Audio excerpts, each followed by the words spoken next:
Chapter 3, Mishnah 5. The Torah in Bamidbar, chapter 15, verse 21, uses the term your doughs to describe the dough from which challah must be taken. The Gemara in Menachos 67a teaches that this term excludes dough that belongs to a non-Jew. The Mishnah discusses a number of cases relating to this law.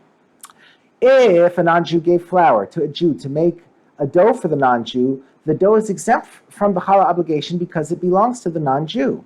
If the non-Jew gave this dough as a gift to the Jew who was preparing the dough, the law depends on the following.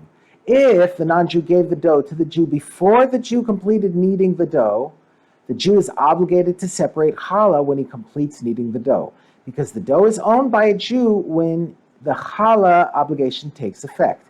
However, if the non-Jew gave the dough to a Jew after he completed kneading the dough, then he is exempt from challah because it still belonged to the non-Jew at the time the challah obligation took place.